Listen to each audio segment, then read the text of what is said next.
Peace and welcome to the culture right here on the Black Star Network. I'm your host, Farajii Muhammad. Thank you so much for tuning in today, folks. Look, we got some great conversations, some real talkers for you today on this Friday. First, let's talk about a new poll coming from Business Insider that says that most Americans think the government is too old. Well, what do you think? I'm going to break down just some of the numbers and some of the data from the poll as we talk about this. Is it time for for there to be a more national conversation about age, term limits, and so much more to give some freshness to our government? We'll have that conversation. Also, folks, guess what? Are you a quiet quitter, but you might be actually spied on? There are a number of companies, small and medium and large companies, that are now investing in software where they're spying on quiet quitters. I'm going to share with you this new phenomenon as a response to this other dynamic of quiet quitting and why it's important for companies to understand that, you know what, if you need to spy on somebody, you might just need to hire someone else to do the job. We'll have that conversation. Also, Ime Udoka, who is the Boston Celtics head coach. He's in a lot of fire for his quote-unquote consensual intimate relationship with a female staffer. But here's the thing, folks. I'm not having a conversation about that as much as wanting to know, does being in a high-profile position automatically put your life on Front Street? Should that already be considered, or should that already be acceptable? I'm going to be checking in with Culture Crew member Nira Muhammad to get her take on that, and you as well. And then later, Avatar comes out this weekend. There's big hopes that the blockbuster movie is going to bring folks back to the theaters, but will it? And is the message going to resonate as it did the first time? We'll have that conversation as well, and a whole lot more. So stay with us. It's all happening on today's edition of The Culture, right here on the Black Star Network. Let's go.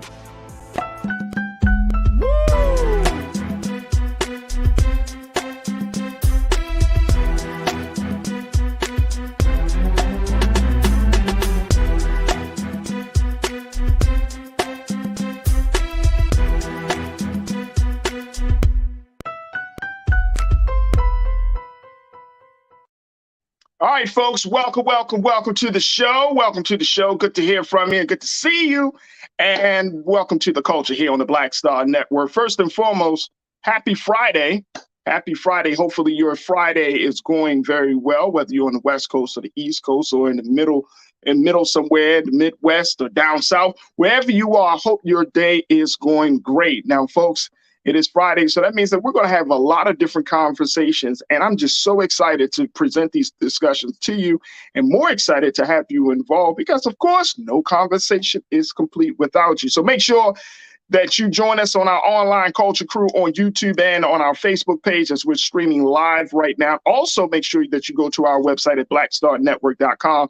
If you haven't already done so, make sure that you show your financial support for the network, and also make sure that you share the notification that the culture is now streaming live right there on Black Star Network. So all that you want to know about news and information and relevant conversations, you can find at our website at blackstarnetwork.com. All right, I'm very, very excited about today's show, and I'm super excited about the Culture Crew members that we're going to be joining us in a little bit.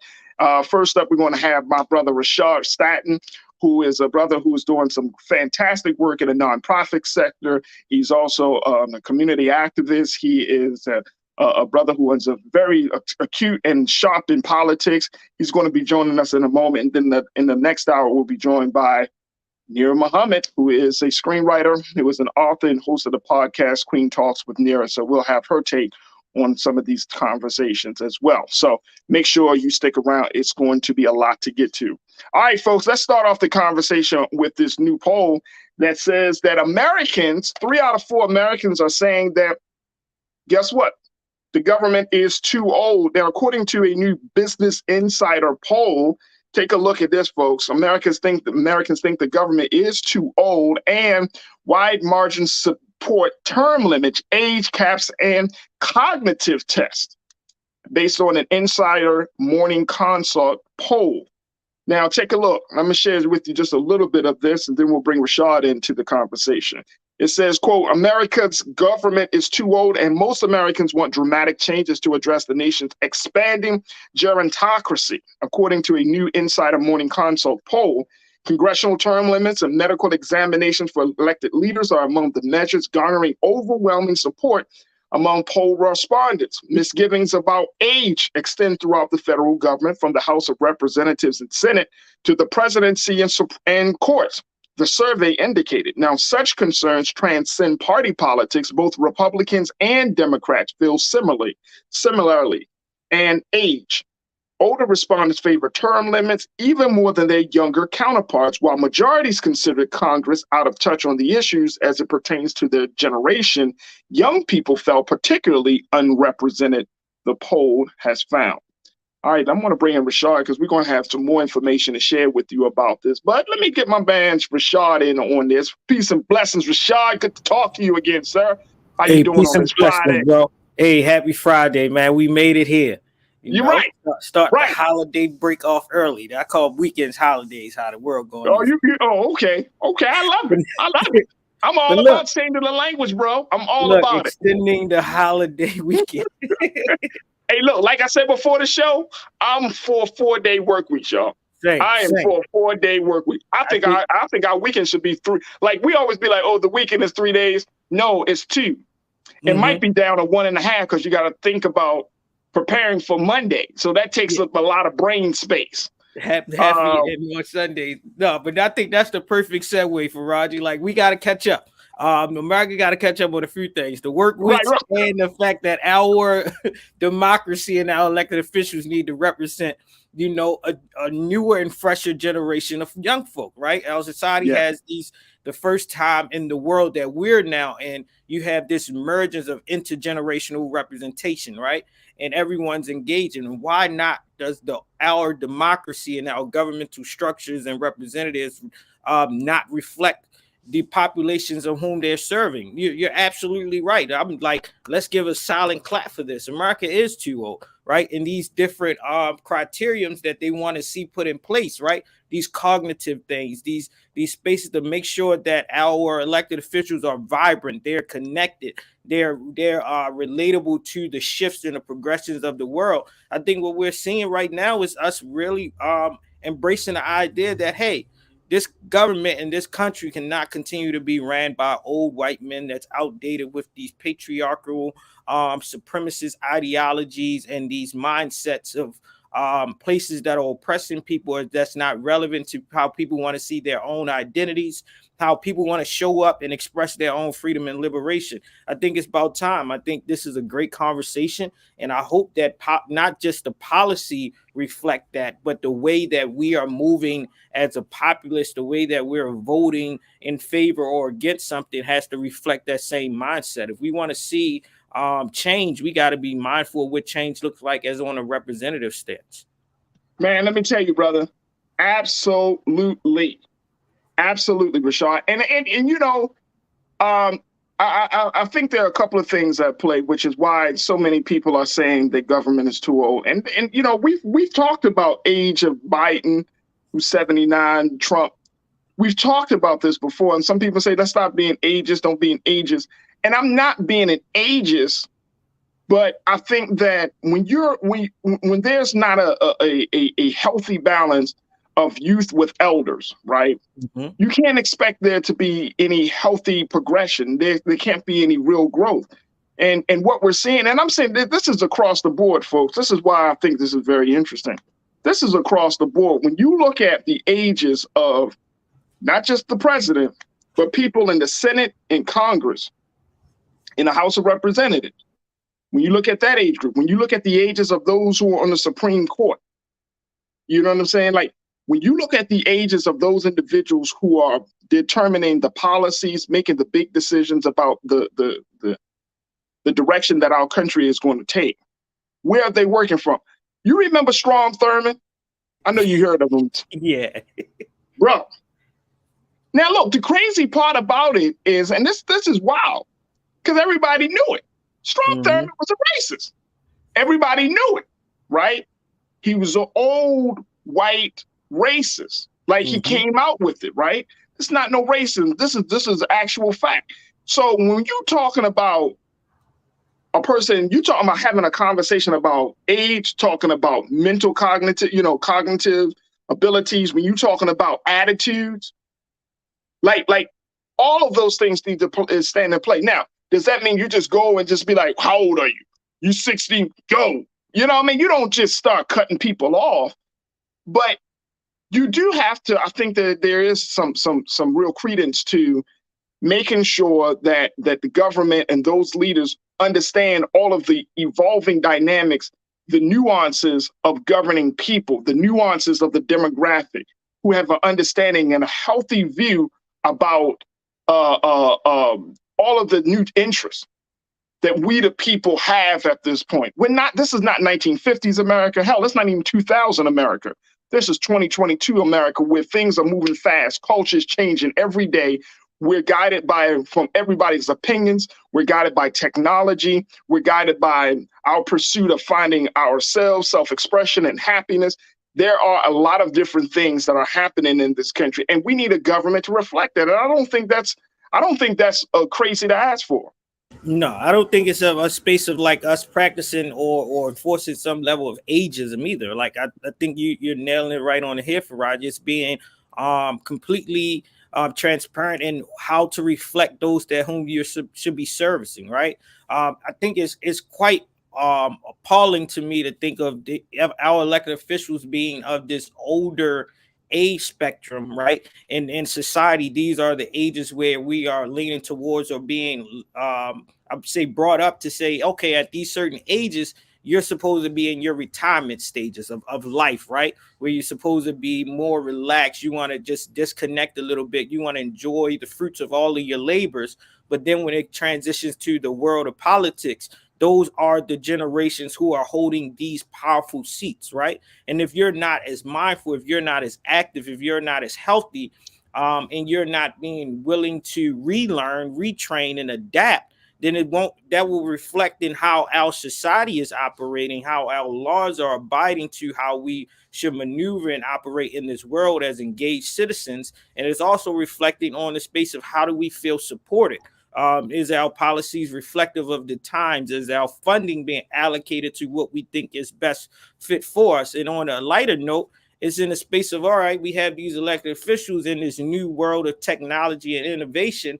And then we see where every now and then something hits on the headlines where one of our elected officials has leaked something, has tweeted something because they're not caught up into the social gadgets that we're using, right? So then it comes down to a face of global security, right? Because they're holding all of this intellectual property, but it's not adapting to the world that we're in, that it puts us at a place of harm. Damn, bro. That's deep. You absolutely right on that, Rashad. Like, that is true. That lack of knowledge about technology, that unwillingness to learn to keep up, right? And I know even with me, Rashad, and I don't know if you've experienced this yet, right? I'm 43, so I know for me, as I'm looking at how the world is moving, there are some things that I'm personally choosing to hold on to, right? Like stuff that I learned, that I grew up on, certain ideas, certain principles that I grew up on in the 80s and 90s and all of that. But then there's some things that I'm slowly recognizing, like, you know what? The world is not at this place right now. Correct. You know what I'm saying? And I'm saying this is as an individual, as a dad, as a husband, all of those different roles that I play, that you know what, I gotta think in the mind. Like even when I'm relating to my children, to be in a space where I'm just like, oh man, I gotta make sure that I'm up on some of the stuff that they're up on, right? But that's on a micro level. On a macro level, when you're talking about governing all these different people, you can't be so you could be solid in some principles. Absolutely, we need that. But if it's true and good principles, those true and good principles will help dictate how you handle change and evolution and growth, right? Correct. You know what I mean? Like you just, because the world is moving so fast. The world is moving so fast, bro. And I think that for government in particular, it's interesting that that even in America, when we have these conversations like healthcare, people act like national healthcare is like, oh no, oh God, we could not nationalize our healthcare system, free healthcare, free education. Oh no, we couldn't do that, even though we got a nation full of debtors. When we talking about all of these other issues, it seems like we always want to, and I'm saying we as the country, America always wants to put itself out as being this very progressive place. But then you look at other countries, you're like, they're a little bit further along than we are. We're not as progressive as we think, right? Even down to the work week, all right? Affordable college of education, right? Free education, universal health care, right? The innovation, even down to our militarization and things of that sort. We're not the greatest country in the world anymore.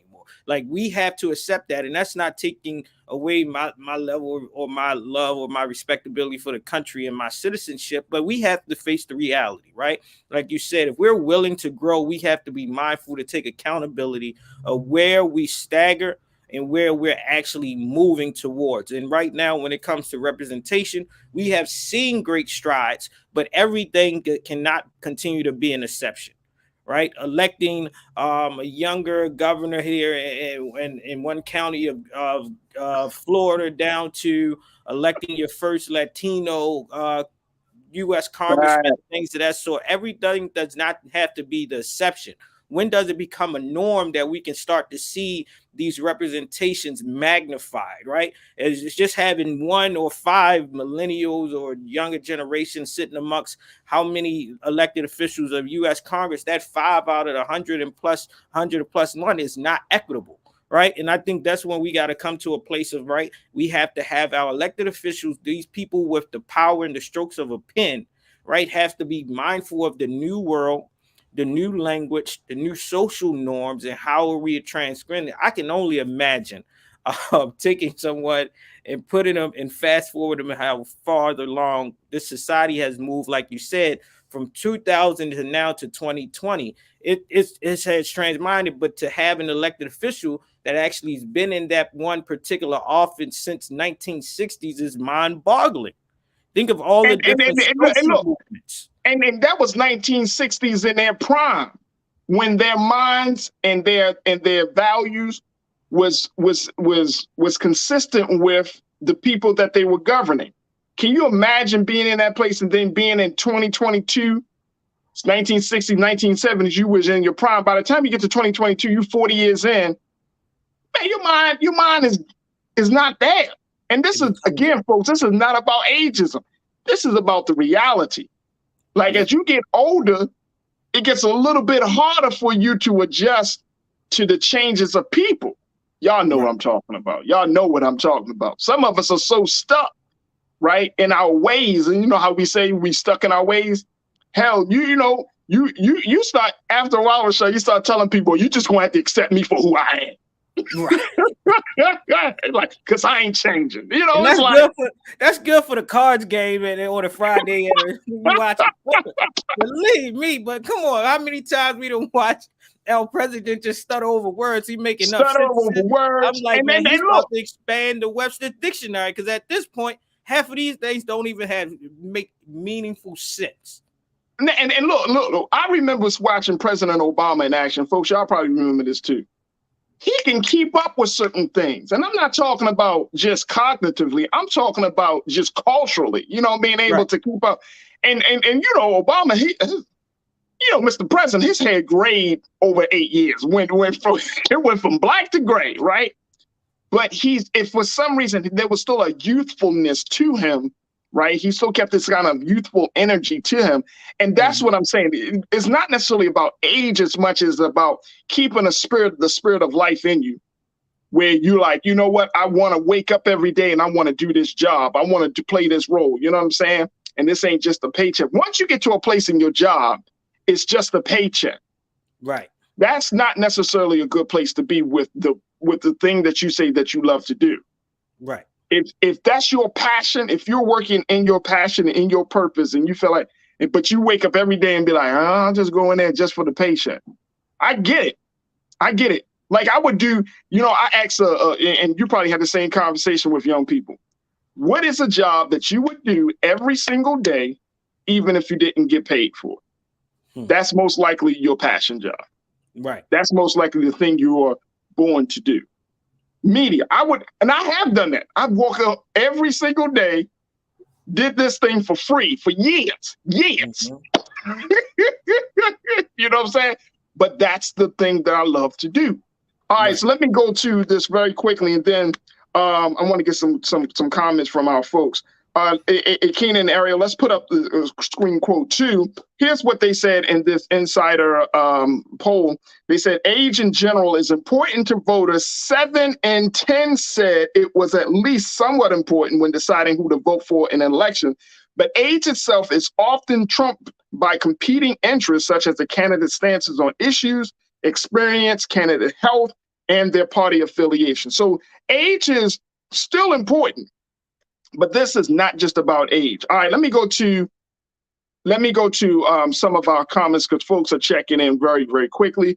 All right, let me go to Corinna. Corinna, you checked in and you said, we must also be willing to run for elected office. Speaking of young people, we need more lawyers as only 5% of this country are Black. Facts.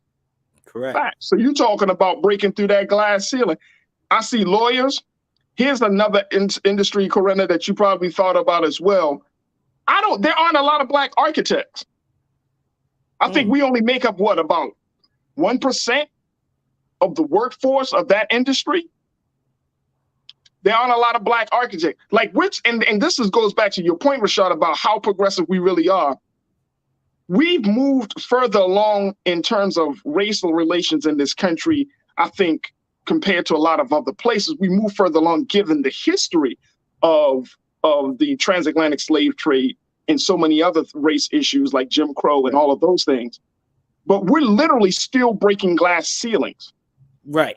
When it comes to some of these industries like architecture, being architects, and some of these other industries where Black people are not represented, either not even 5% representation in those industries. Yeah, and I think it brings up to what this is alluding to with the 5% of lawyers being in the country to even lesser representation to architect. It speaks to, it's not the fact that the qualifications, are we not worthy of holding these positions or operating in these professions? It's the fact of getting way of old rhetoric. These your segregational policies, systemic oppressions, these qualifiers that is putting us there that is mainly outdated. These are gatekeepers in itself, right? Age criteriums, yeah, they were initially placed in our U.S. Constitution, but at the end of the day, when we look back and we have to be mindful of where we want to go as a country, we may have to go and revisit these old historical documents.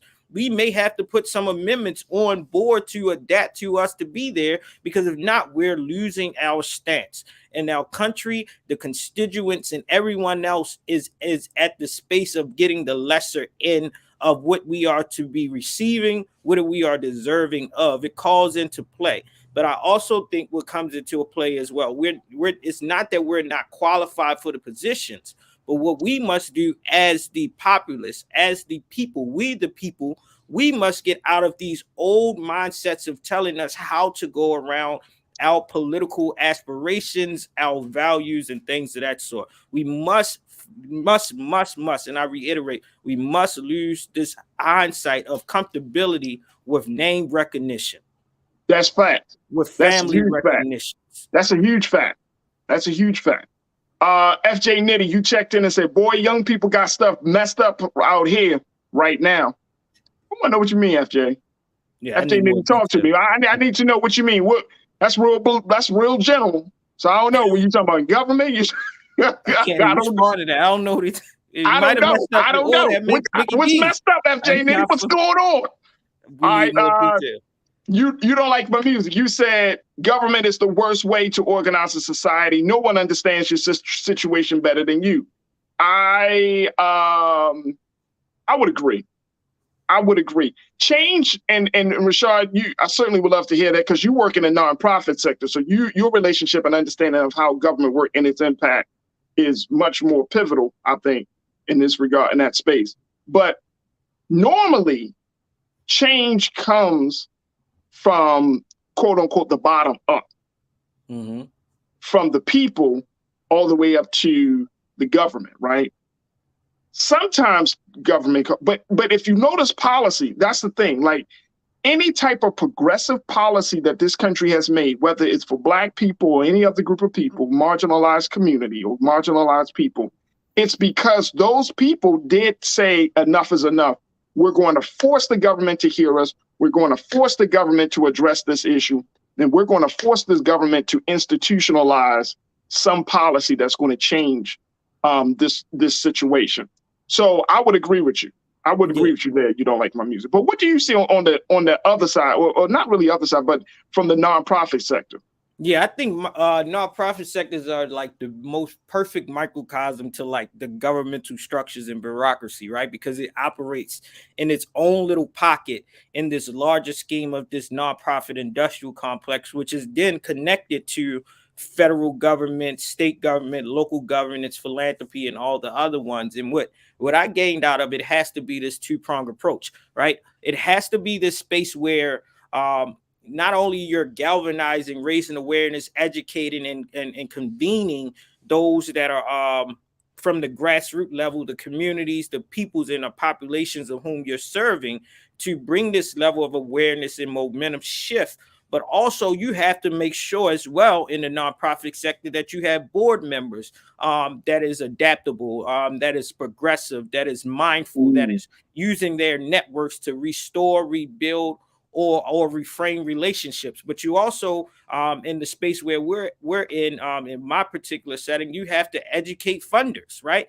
That is, you can't continuously put out these criteriums, these policies, and you're prioritizing what is valuable to be funded at this point that's going to directly implicate the communities, because now you're taking money to serve one particular section of the pie, but you're leaving others out. And with that gap, that causes other social issues, right? So I think even when you connect the microcosm to nonprofit to the larger governmental structures, it's one and the same. Yes, you need these movement builders, but you also have to be strategic enough to have those candidates and these elected officials that are aware, in line, and attuned that when the movement of people say this has to be done or there needs to be a drastic change, you have this elected official who's a public servant. We must be mindful that we need to elect public servants, right, rather than a politician. So when you have a public servant in office, they are using their power, their pen, and their influence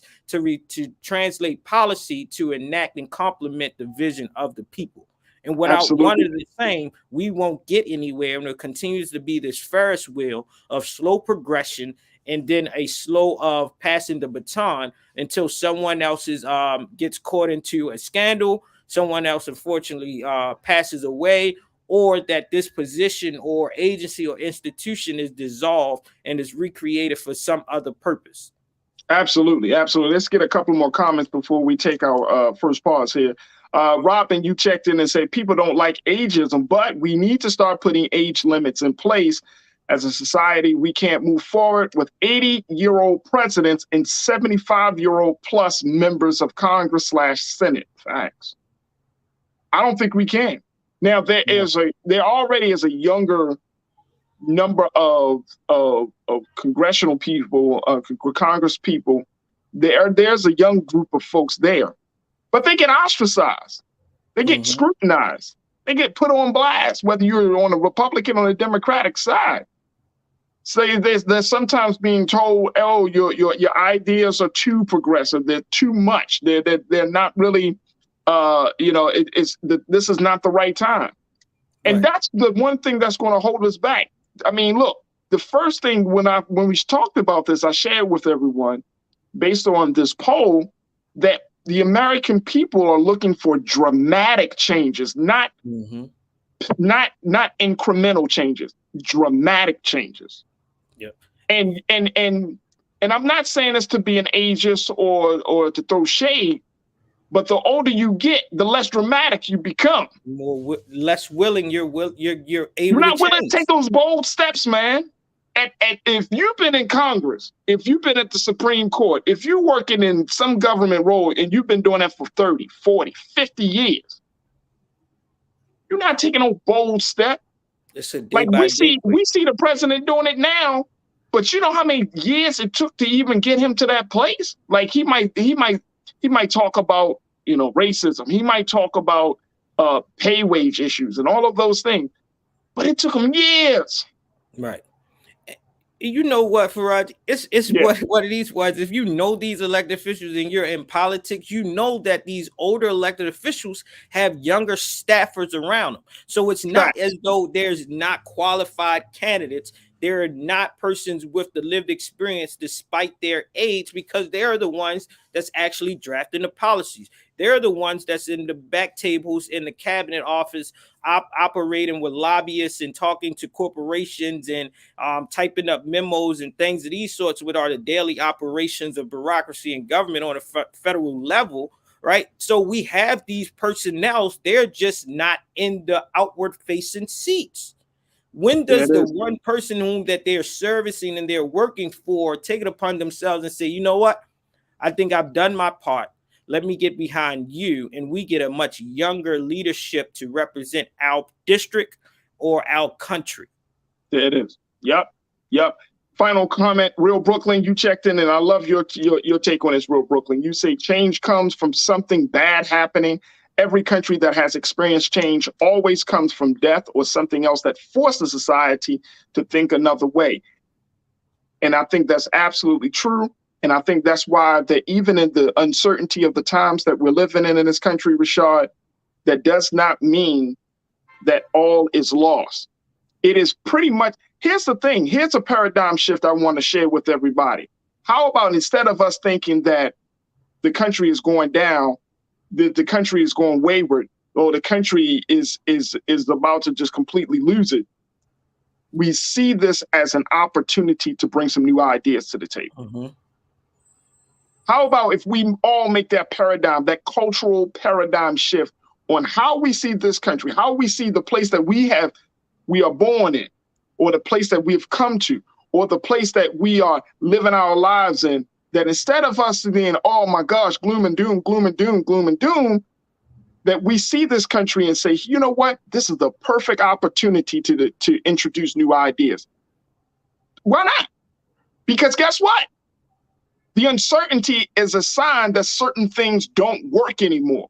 The uncertainty is a sign, is an indicator that there needs to be a change. So this is the perfect time for us to have some deeper conversations about ourselves, our role in our relationship, our role in this country, our relationship with the government, and most importantly, seeing the value of ourselves. This is the perfect time. This is the best time to do it.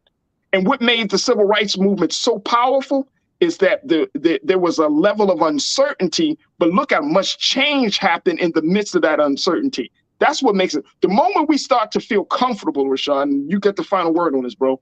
The moment we start to feel comfortable, the moment we feel like we're smooth sailing, that's when the moment when we start to kind of go back. And in a country with so many different people, so many diverse interests, so many different changes, we can't afford to go back, bro. Yeah. We got the final word. Look, I just watched the interview speaking on this in context of Baltimore and our social progressions with the squeegee situation, and they spoke on it. Our good sister here that does amazing work said exactly that. If we are still placing these old thought processes, these old personnels in positions of power, when our society is unconsciously and purposely pushing us forward, when they're not willing to make these drastic changes, it creates a causation for bad things, right? So when we do know that we can go outside of the norm and bring innovation and thought and other strategies to the place, and we come into a place of, okay, well, we don't have the data that can show that. Well, we actually do have the data that once you change a mindset, you change laws to be progressive, you change how you approach and you engage, you change the fundings, that it increases likelihood, optimism, productivity, right? That the uncertainty to good does not, should not reiterate the enforcement of going back our same ways, right? We can't push a policy around a college affordability, universal health care, a woman's right of her own body. And then when we do, and it becomes a place where, well, now we got to unravel the onion a little bit more. That shouldn't cause those persons to say, no, that's too much change too soon. Let's stop. And when you decide to stop and halt progression, it puts us back further than where we were possibly going in the front end. So true. All right, folks, look, we got to take a quick pause. When we come forward, let's shift gears from talking about the state of our government to the state of the workforce. As now we talked about quiet quitting, right? Where you're talking about you just kind of doing the bare minimum, you just doing the minimum of your job. Well, guess what? Corporations and companies are fighting back, and now they are using surveillance platforms, surveillance technology, to take a look at how they can stem the tide of quiet quitting. I'm going to share with you why this is not a good thing and give you some ideas on what we can do to for companies not to get into this place. If your company has to start using surveillance to track what you're doing every minute of the workday, that's a problem. We'll have a conversation about that. So stay with us. It's The Culture here on the Black Star Network.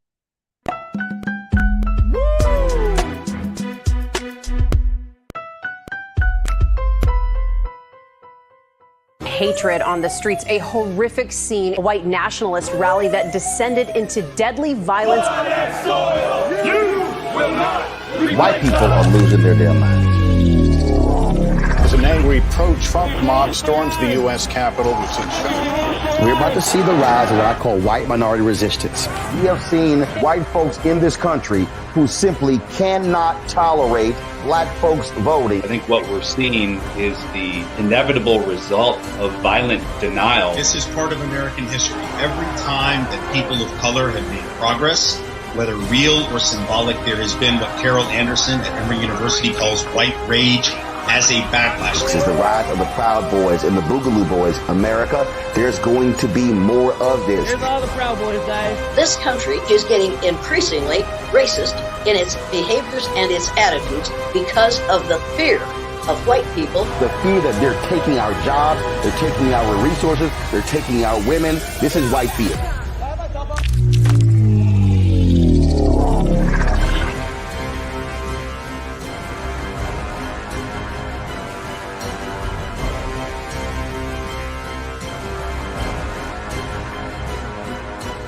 When you talk about blackness and what happens in black culture, we're about covering these things that matter to us, speaking to our issues and concerns. This is a genuine people-powered movement. There's a lot of stuff that we're not getting. You get it, and you spread the word. We wish to plead our own cause. Too long have others spoken for us. We cannot tell our own story if we can't pay for it. This is about covering us. Invest in black-owned media. Your dollars matter. We don't have to keep asking them to cover our stuff. So please support us in what we do, folks. We want to hit 2,000 people, $50 this month, raise $100,000. We're behind 100,000, so we want to hit that. Y'all money makes this possible. Check some money orders. Go to P.O. Box 57196, Washington, D.C. 20037-0196. The Cash App is $RM Unfiltered. PayPal is R Martin Unfiltered. Venmo is RM Unfiltered. Zelle is Roland at RolandSMartin.com. When we invest in ourselves, we're investing in what's next for all of us. Growing, creating, making moves that move us all forward. Together, we are Black beyond measure. Hi, I'm Dr. Jackie Hood Martin, and I have a question for you. Ever feel as if your life is teetering and the weight and pressure of the world is consistently on your shoulders? Well, let me tell you, living a balanced life isn't easy. Join me each Tuesday on Black Star Network for A Balanced Life with Dr. Jackie. We'll laugh together, cry together, pull ourselves together, and cheer each other on. So join me for new shows each Tuesday on Black Star Network, A Balanced Life with Dr. Jackie.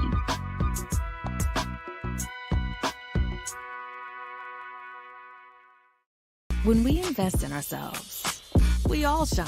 Together, we are Black beyond measure.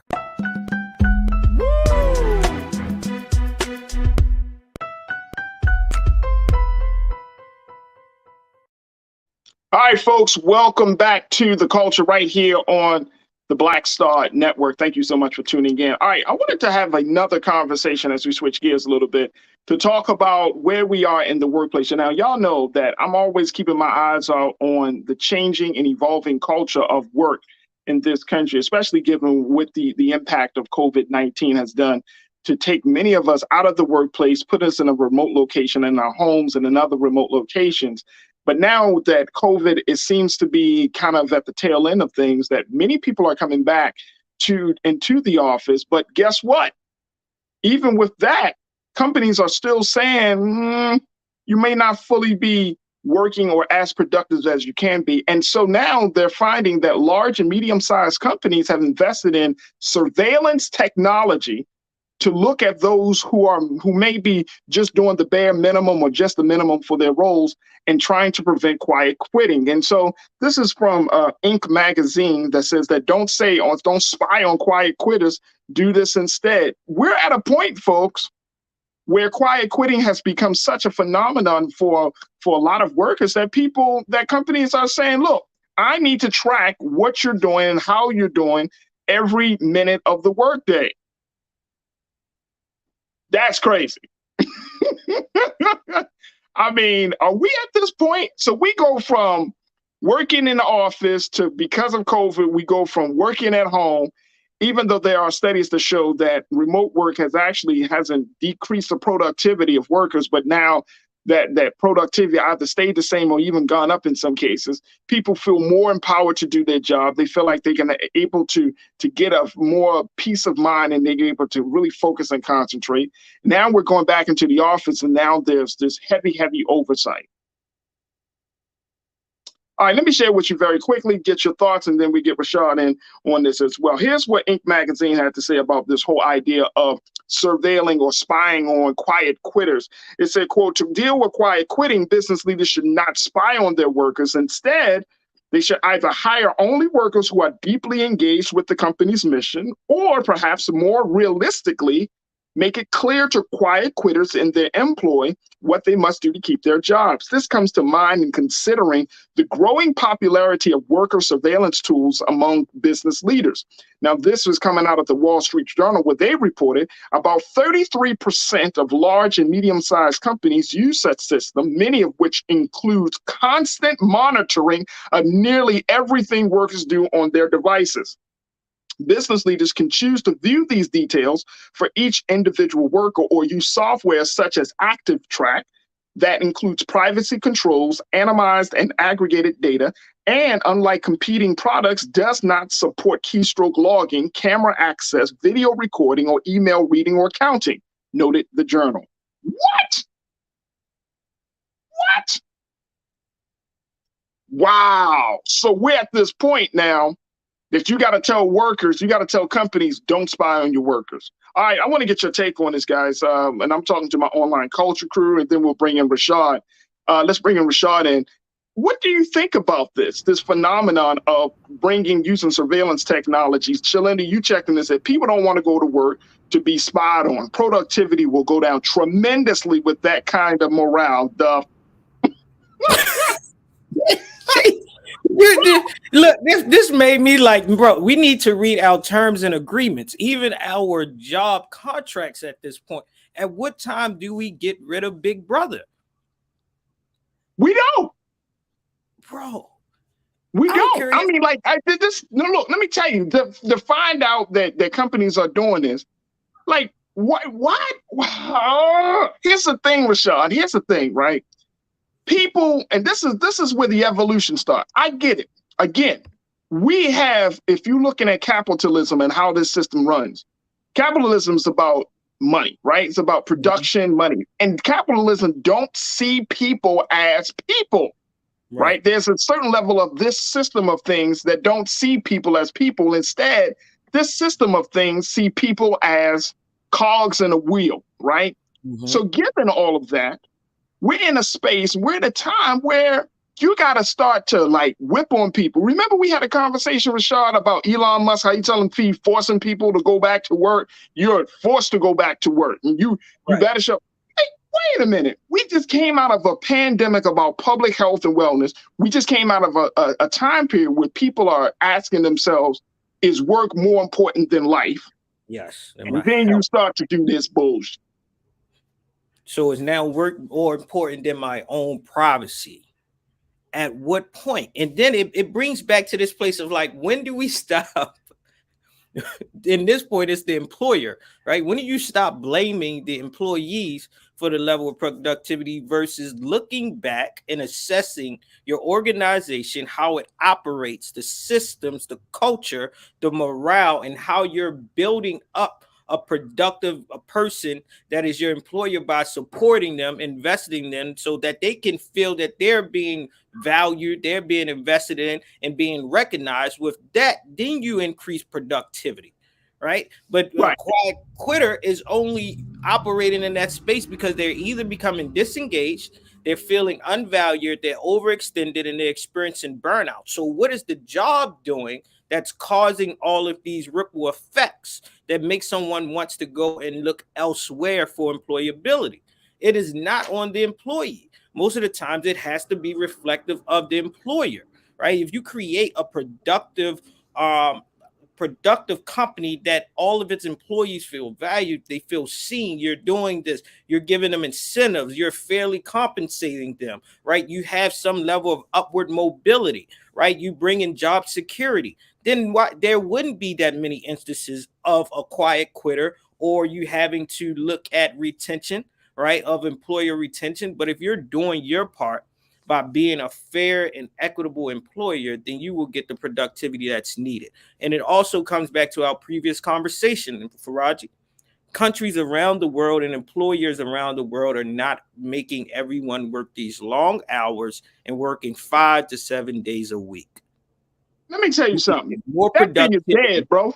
By giving people their own time, their own space, the option to work hybrid. I thought that's where we were going at. So it's back to this conversation. Why are we shifting backwards when COVID was the perfect gray area to be progressive? Because guess what?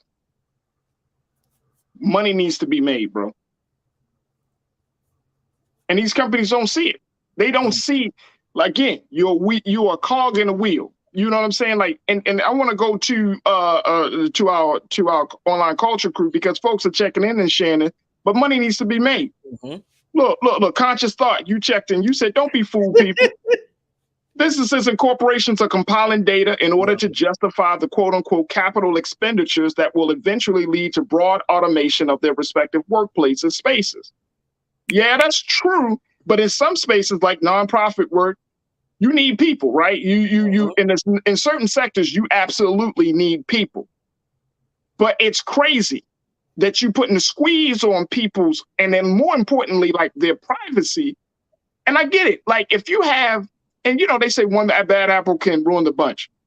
If you have a couple of incidents where somebody's on a work computer, they pulling up porn or they doing some personal, they on their work computer doing their side job or whatever the case may be. I understand, but that doesn't mean that opens the door for this level of intrusion, even because at the end of the day, if a person is invested in doing the company's mission, and I'm like Inc. Magazine, find people that want to do the job.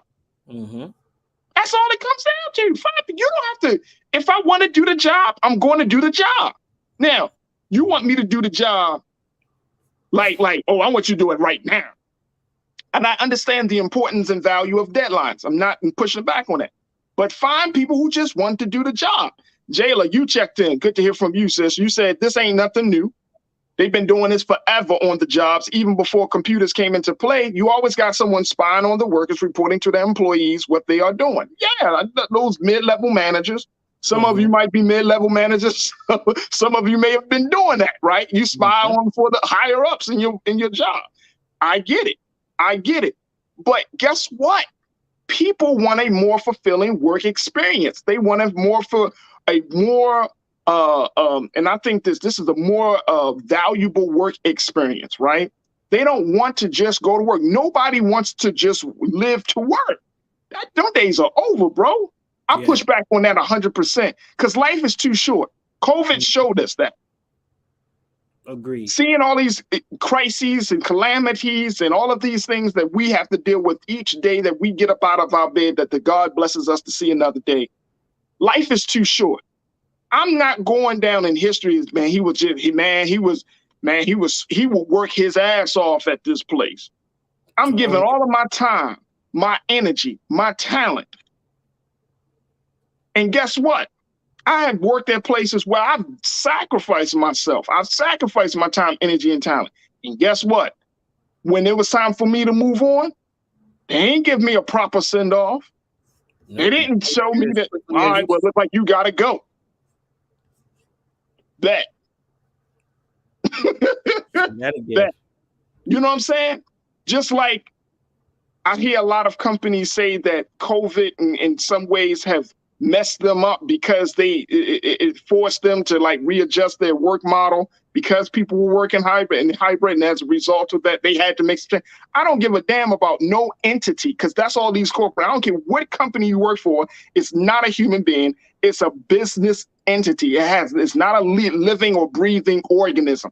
It is a brick and mortar business entity. It has no life. So if somebody comes to you and try to act like your job is the end all be all, and y'all know I hate them type of people. They always like, you ain't got no damn life. That's all you do. I'm up here all day and all, man, y'all can kiss my ass on that, bro. Like, because I don't live for that. I don't live for that. And this is absolutely insane. Go ahead, Rashad. I ain't mean to get on no rant, bro. I just hate this stuff, bro. I agree, bro. I agree. Prioritizing life over company and corporation has to be the value of this country, right? If we want to see the shift in what we were talking about before to political representation, to our policy is shifting, we cannot continue to be corralled by corporate greed and the fact of us making productivity off of the labor of person's own mental health, physical health, social health, and a sense of them feeling as though they belong, right? A sense of low productivity is just all of remnants of not a sense of belonging, not aligned to your purpose, and not working in your passion. So when you said, won't you just go out and find people that actually want to do the job? There's people that still want to be employed. We're not a lazy people. We're not a lazy country. It's just the fact that we have now learned to, okay, I have choices. I have options. And if I'm not going to be recognized, I'm not going to be deemed worthy, and I'm not going to be respected of such, I'm not going to give this corporation, this business my all, because I still need something to go home to. Oh no. And that's at the end of the day, that's what matters. Mm-hmm. You know what I'm saying? Even if it's a passion job, at the end of the day, like I have this thing, I try to, keep my work stuff at work. Because when I come home, I'm in dad mode, I'm in hubby mode, I'm in family mode. I'm not trying to think about no damn reports and all that stuff, man. That's not healthy. That's just not healthy. And the American work culture, it wants you, it has always encouraged that for years. Y'all know we've been all conditioned to believe that you take your work home, you carry this. That thing is over, bro. I push back on that. Do not carry, unless it's certain type of roles. Certain roles you're going to carry home with you. But if you're just working in the office, and you know that even if you're not there, that work is still going to be there. It's still going to be there. It's still going to be there. And people be trying to make it seem like hey, if you don't do it today, the world is going to blow up tomorrow. Please. I've been here 20 years. Ain't nothing fall. Ain't nothing explode. No. That's why you got quiet quitters. Because folks ain't going for the okie doke no more, Rashad. All right, let me get a couple of more voices in here. Robin, you said these companies don't care about human capital. The company wants productivity when they need to be doing additional training to diversify the employee skills so they aren't bored and burned out. Facts. Agreed. Facts. So you checked in and you said, as long as the workers are aware that they are being monitored, it's not wrong. If you're doing the right thing, you have nothing to worry about. That's why I'm pushing to own and not work for anyone. That's fine if you want to do it. But again, that's not let me just tell you, as one who has been on both sides of the table, I've hired people, I've ran my own thing, and then I've been, of course, an employee. The moment you say to a person that's coming into your workforce, hey, we do monitoring, of every person. So when soon as you log in, you're being monitored. Now I'm gonna be upfront. You ain't gonna have that person for long. No, it's just too much. It's too much. It's too much control. It's too much invasion of privacy. Mm. And what's wrong? And I mean, look, we are grown adults. If people know that they already, and we already inherently know what's a violation. If you're watching some madness on your computer, you know that's a violation. You can't even deny that. Mm-hmm. But if you're checking your email, you know what I mean? Some of us might work at jobs where we look at our phones. Like I see some of these jobs, and I'm not talking about the very high risk or high profile, like when you're a doctor or something like that, or you're a lawyer. But some of these jobs acting like you can't look at your damn phone. Mm-hmm. And you be like, being locked in. You be like, yo, you work at a fast food joint. But like, yeah, man, we can't look at our phones. Right. Why do we gotta treat people as if they don't are like children? You treating grown ass men and women like they children. Yeah.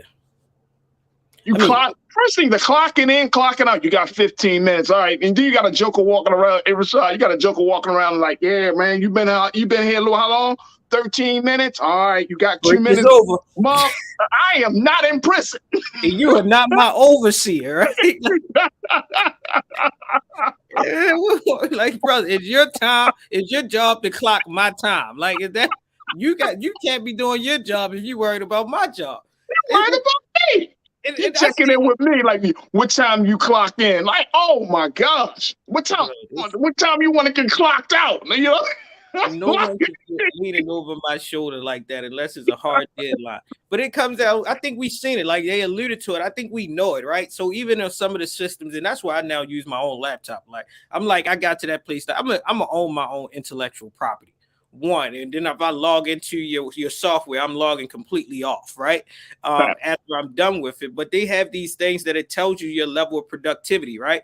Oh, you use this amount of time during the day or during the week checking emails. You use this time to meet with people. You use this time to work, and you're like, man, I didn't even know that they had this data collection thing implanted on here, right? And unless you use it to mold your level of productivity, it actually is a level of surveillance, right? So you know that they're tracking it for some way, somehow to show some level of productivity or how you should be managing your time that's work related. But that, again, it is still a place of unsettlement, right? It feels as though you're being cornered to where as though you can't be innovative, you can't be thoughtful, you can't do things out of the box.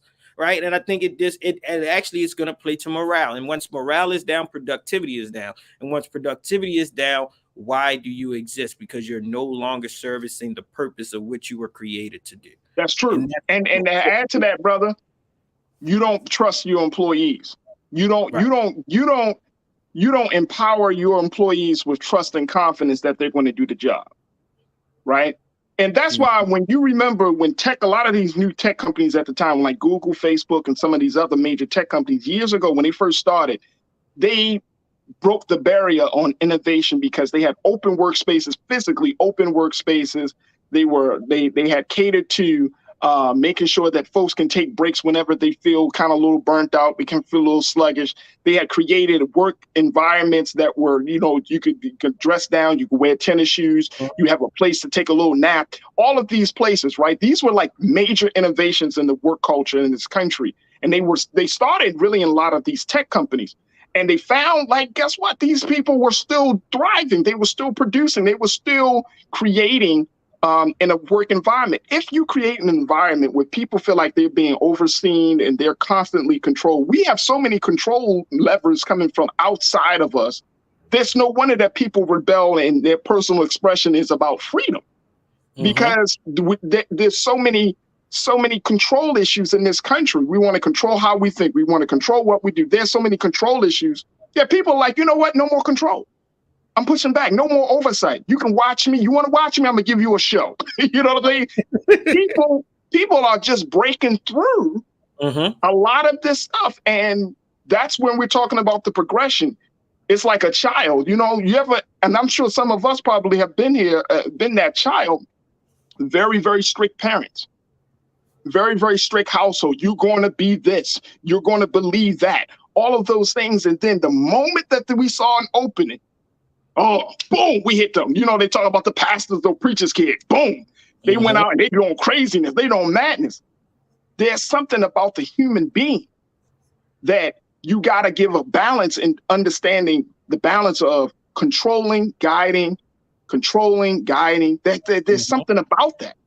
And still allowing a person to have personal expression, still allowing a person some sense of freedom about to do what they want and be who they be. You got the final word on this, bro.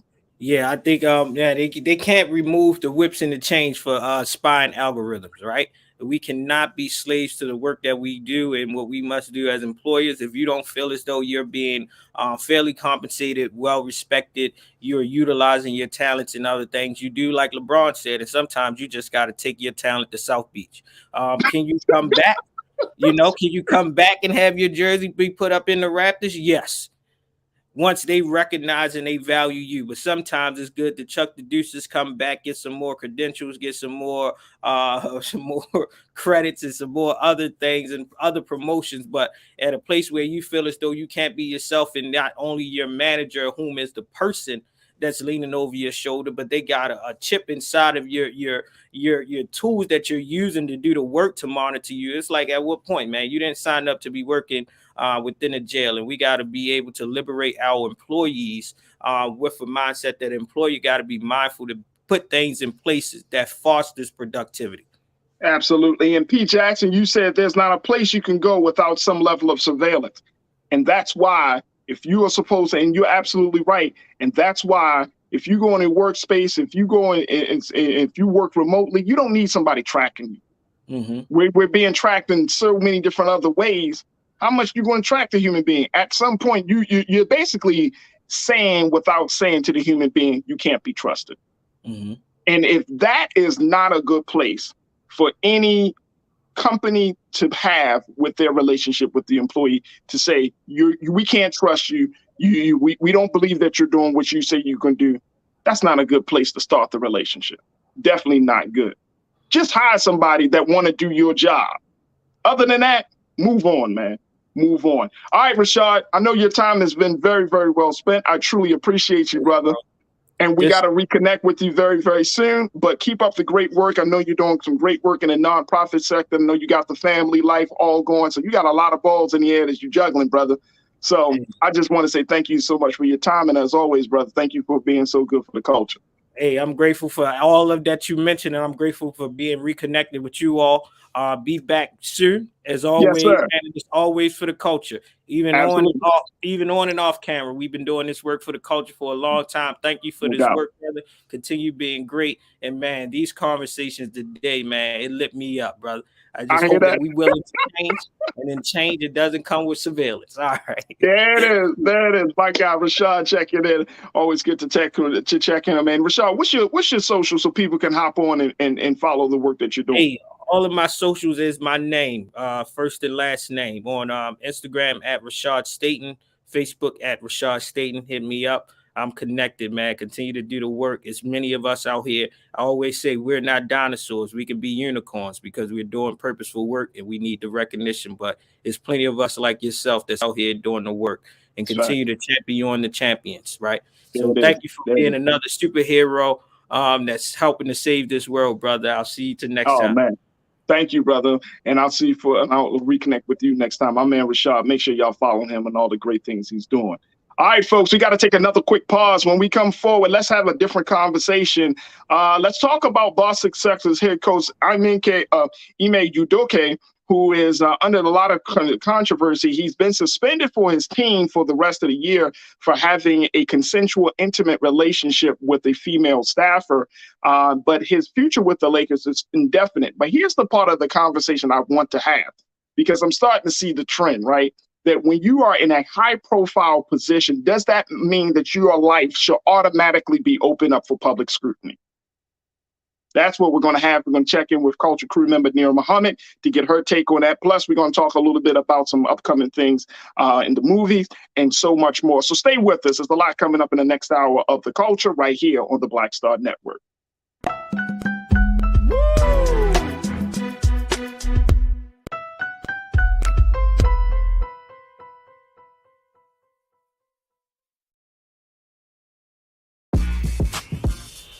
When we invest in ourselves, our glow, our vision, our vibe, we all shine.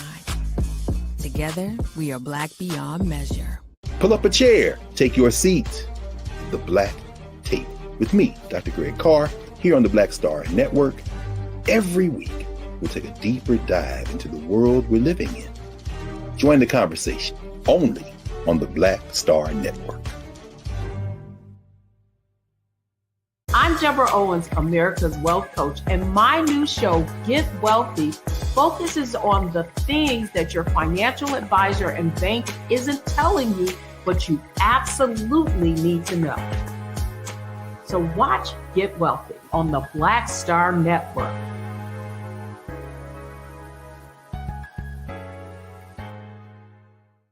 Hi, I'm Dr. Jackie Hood Martin, and I have a question for you. Ever feel as if your life is teetering and the weight and pressure of the world is consistently on your shoulders? Well, let me tell you, living a balanced life isn't easy. Join me each Tuesday on Black Star Network for a Balanced Life with Dr. Jackie.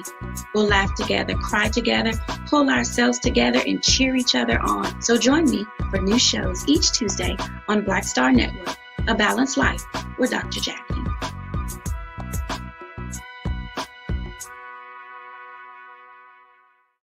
When we invest in ourselves, we all shine. Together, we are Black beyond measure.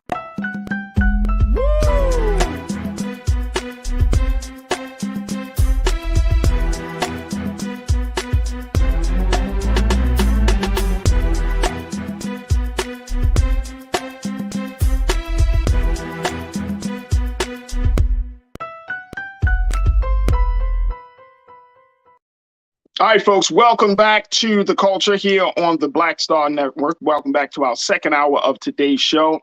Folks, if you're just tuning in, we truly, truly welcome you to The Culture. Big shout out to our online culture crew. Hopefully the conversations, and looks like the conversations on our YouTube and our Facebook pages as we're streaming live, is always busting. Always vivid, colorful, a lot of good things that are happening. So big shout out to all of our new watchers here on The Culture on the Black Star Network. Also, make sure you'll continue to show your support to the Black Star Network. Your financial donations is absolutely critical in this day and time, especially to sustain the great work that we're doing here with Black media. So go to our website now at blackstarnetwork.com to support us, continue to share the information, and you can check us out at blackstarnetwork.com. Now, also, if you haven't had a chance, you can follow me on my social media platform, folks. I'm right there, The Real Farajii on Instagram, Farajii on Twitter, and Farajii Muhammad on Facebook. I'm always looking for new followers, especially on Twitter and Instagram. So if you got something that you want to show me, if you got some things that you want to talk with me, if you want to continue to build, even after we are offline, then I would love to connect with you. Let's connect on social media, on my Twitter and Instagram pages, because I would love to hear from you. Again, that's The Real Farajii on Instagram, and Farajii on Twitter, and Farajii Muhammad on Facebook. All right, let's switch gears. Let's talk about the big controversial case of Boston Celtics head coach Ime Udoka, who came out, and it has been decided upon that he would be suspended for the rest of the 2022-23 NBA season for the year. And the future of the head coach, of the black head coach for the Celtics, is still up in the air. Now, this is all stemming from what they say is months-long investigation of the head coach. And this is the owner, Wick Grouseback. He says suspension of the coach time, Ime Udoka. Let me make sure I'm saying this now. Ime Udoka. The result of months-long investigation, they found that there were multiple violations of company policies that were committed, not giving any specifics, but they were saying multiple violations of the head of policies that were committed by the head coach. There are stories and other rumors of running that are online right now saying that the person, the female staffer that he was in a relationship with or had any type of consensual engagement with, there was some cases of her saying that he was telling her some unwanted comments. I mean, this is a lot. But even more so than that, and I'm not getting into who is what and and all of the details of the case. Because personally, it's personal. For me, this thing is personal. And I'm finding that we're in a space, folks, and I'm going to bring in Culture crew member, screenwriter, podcast host Nira Muhammad in a few moments. But I wanted to just to lay it out. Where it seems to be in this culture where people's personal lives are on Front Street and then everybody get to chime in. And I'm wondering, and I was having this conversation with Nira this morning, I was wondering, I was like, does being a high profile individual, you being in a high profile role, does that mean that your personal life should be out there? Should your personal life be up for debate and scrutiny because you're in a high profile role? Does that automatically mean, should that be expected? Because some things should be kept personal.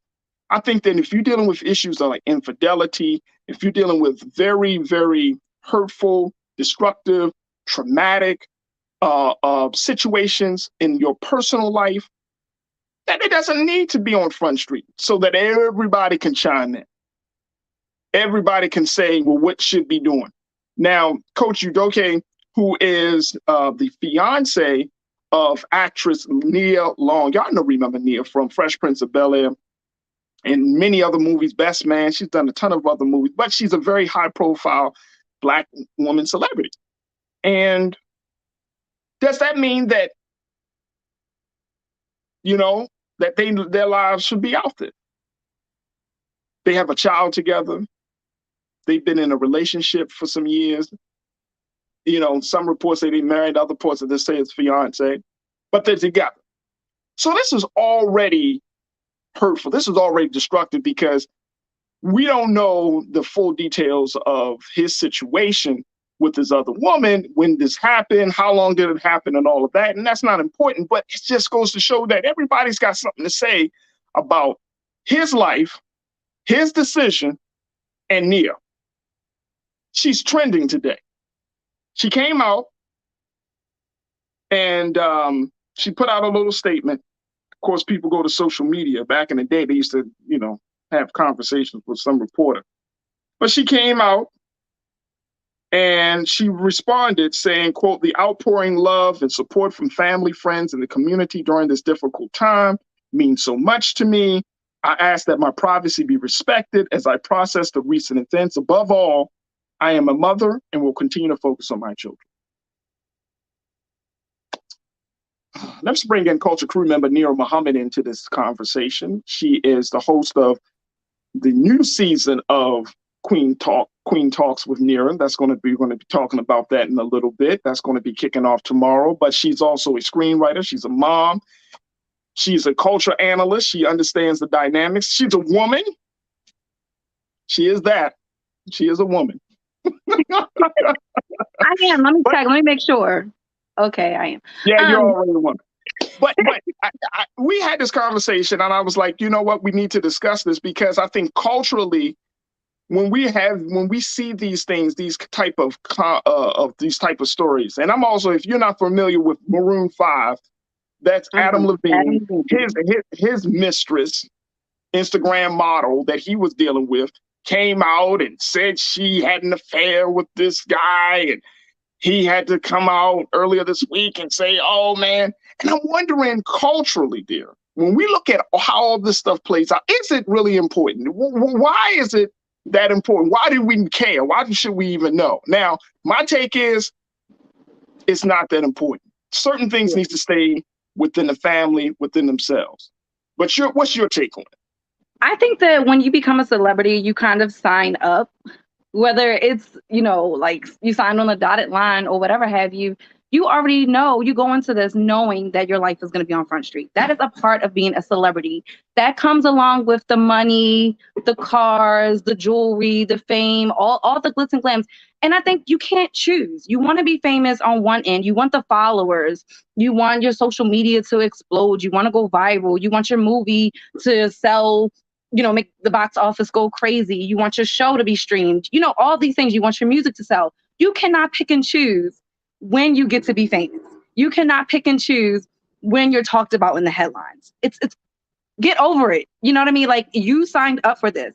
I will say in this situation, there's only right now, because there's a lot of information coming out, there's still a lot that we do not know. The victims to me are Nia and her children. They are the victims here. I don't know what happened with this woman that he had the situation with. I know the words consensual came out, so it makes me question whether it really was consensual, because I feel like if it was consensual, it's just like a no-brainer. But when you're like, no, it was consensual, it makes you kind of like, was it? Are you sure? Because if it was, would you need to say it so strongly? But at the end of the day, you signed up for this and you wanted that high profile job. You knew that becoming the head coach of the Celtics was going to put you in the limelight. You knew that you took your team to the playoffs, or I don't know, I don't watch basketball, so I don't know how far they went, but I think they went pretty far. And it was his first year coaching. He knew all of these things. He made the decision anyway. He made the decision to sleep with a female staffer. He made the decision to cheat on the mother of his child, the woman that he's been in a relationship with for 12 years. He knew all of that prior to making those actions. So guess what? Whatever's done in the dark is going to come to light. You made that bed. Now your ass got to lay in it. I have no sympathy for him. None. Sorry. I'm like, I can't. Turn my mic back on. There we go. I don't have sympathy for him. In a sense of, like, you're right. Like, if a man doing it, and you know, we've been down this road so many times. Like, even when I look at Adam Levine of Maroon 5, he's like, this came off like Bill Clinton-esque. Like, I did not have sexual relationships with that woman. It's like, bro. But you first of all, you were talking about naming your unborn child after this mistress. Like, yeah, wait, let's just let that marinate for a minute. Okay, so here's the thing. About that. If nothing else for me, that would have been the smoking gun to make me like, I'm leaving your ass. I may have been able to forgive you for cheating on me, but the fact that you laid up in bed next to me with your damn arm propped up, trying to name my goddamn baby after the woman that you fantasizing about, talking about, oh, you're so much hotter in person, and oh, hell no. So I gotta, every day I'm looking at my kid and I'm calling their name and it's a woman that you fantasizing about. Yeah, that's terrible. That's fucking disrespect. Come on, man. Here's the thing on this. And again, going back to the point that you made about, you know, signing up for this. Like Coach didn't sign up for this in the sense of his life being put on Front Street. No. At this day and time, and the era, you talk about social media all the time. And this day and time, and this era that we are in right the hell now, you are in a high profile position. Your life's going to be on Front Street. I don't give it. This is not the 1990s where we probably didn't give a damn about the coach unless you were the coach of the Bulls. You know what I mean? Or something Lakers. Like that. Or Lakers or something like that. This is 2022 where everything that everyone does is under a microscope. Everybody's fair game. I don't even know who the hell Blueface and Krishan Rock, whoever this chick is. I don't know who she is, but I had to look at her ass outside of a hotel room, passed out from alcohol. I don't give a damn who this girl is, but this is the age that we are living in. Everything is put on Front Street, and they like it when it's beneficial to their pockets. They like it when it's beneficial to their team. So guess what? Suck that shit up. When it's not positive, oh, well, you signed up for it. I don't want to hear you whine when you get bad press, but then you're all happy when you have good press. I don't want to hear it. You signed up for it. Deal with it. All right, so let me go to our online culture crew to get their take on this. Folks, do you think that if you're a high-profile figure, that your personal life is fair game? Give me your thoughts on it. Hit us up right now on our social media streaming platforms, YouTube, Facebook. I would love to hear what folks say. You know, I mean, and here's why. I'm not saying it's right. I'm not. No, I know you're not saying it's right. But here's the part, and I think just to give folks even further context, one of the big things that you expressed is the fact that Nia Long, for her having to put out a statement that she did today, and then for her to be literally trending on Twitter like she is today, it just goes to show it adds to the pain, it adds to the hurt, right?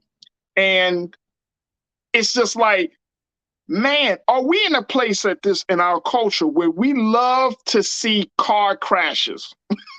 Goddamn. I'm gonna call personal transgressions that car crashes. We love to see personal car crashes. Why are you saying it like it's new? We've had gossip. How long has TMZ been around? That's one of the most. Oh my God, we have all those shows. We love magazines. National Enquirer, Us Magazine. I mean, we've had all these magazines. We've had all these shows that have forever followed the lives of celebrity. They're an enigma. Right. You know what I mean? They're the untouchables. They're the people that we're fascinated by their lives because they do put their lives on Front Street so much. Yeah, you know but see, that's certain people. We are invested in them because we spend our dollars on them. Do we not? And when you're saying with Coach Udoka, hell, if you go to those, you go support the Celtics, you're invested in his team. You're spending your money on it. That pot goes down. Yes. It does. You're invested in them. Okay. That is your team. Especially if you're like here's the thing. A huge Celtics fan too. You're like, this is our coach. Our coach is gone. This disrupts the whole system. Well, there are a couple of things, and I know there are a couple of folks that are going to be checking in. I want to get their comment, but here's the thing. Mm-hmm. And Stephen A. Smith, we talked about this morning. Stephen A. Smith, one of the big things that he said was that this is an internal thing, right? That this is a personnel thing in terms of policy, right? Yeah. Now, it could have been like, all right, we're gonna let this guy go, or you're gonna suspend him, and it like Stephen said, we'll have to speculate until the cows come home. No, right. Because we're not. No, that's unacceptable anymore. That's not acceptable anymore. It's not, and it's not fair to the fans. It's not fair to the people that are invested in that team. That their coach is gone. That's just like being, any job. Really, Farajii, you're invested. This is your pediatrician. Oh, not you're not pediatrician because you're not a child. But this is your doctor. Your doctor for whatever. Y'all have had a good relationship, and then all of a sudden they're gone. You're gonna be like, what the hell happened? They were the best to ever do it. Where'd they go? What happened? Teacher, whatever. Job. You want to know what happened. We cannot speculate till the fucking cows roll over. Like that's not happening. And then again, we don't really know the full story. If it does come out that this young woman there were advances made toward her that she was uncomfortable with, then that's a whole other ball game. That it's impossible. Different conversation. Exactly, but are we really going to be able to keep that under wraps? And then we're going to go back to like the Harvey Weinstein. Well, why didn't Harvey Weinstein get put on blast? Or is it because it's a black man? We don't want it to be. That's another conversation too. But I just think we have to be this is not about protecting. Because the spotlight benefits us when we want it to. We cannot be mad when the tables turn on us. I agree. I agree with that point. It's like. It sucks. It sucks so bad, right? And I feel like for us and for black folks, right? Black folks, we love the gossip. As much as we try to act like we love we specialize in cooking the water for the tea. You know what I mean? we ready for it. We got our spoons ready and we got our cups ready. We just pour it in. Give me that tea. Give me that tea. And I'm just pushing back on it and saying yo, at some point. I know why. Go ahead. Because we're bored with our own lives, or we're just so over our own shit and drama that sometimes it's just easier to focus on other people. Damn, your life is more fucked up than mine. Woo! It makes you feel good. I'm not the only one having a fucked up day today. Thank you. I know that's not right, but it's entertainment. We want to be entertained. You were just talking about work, getting burnt out at work. You at work all day, you bored, and oh shit, this pops up on your timeline. Now you have something. This is interesting. This has caught your attention. It breaks you away from the mundane day-to-day lives that are our lives. Damn. That's even more disappointing. All right, that's even more disappointing. All right, let me get to a couple of our comments from our culture crew. Brother King Lee, my guy, good to hear from you. Always glad that you're joining us in the chat, King. You said, right, it is personal, brother Farajii Muhammad. Right. It's personal. I don't care. The only person I care about is the people that were impacted the most. And I'm talking about Nia Long, her son, and her family. You know what I'm saying? Like at the end of the day. The same people that are saying it's personal, did you feel the same way when Bill Clinton got caught with Monica Lewinsky, or were you all in for the tea? I'm going to be honest with you. I did not care. Well, one, you were kind of young. But yeah, I was but see, even more so than that. It wasn't just about that. I was a kid when it happened.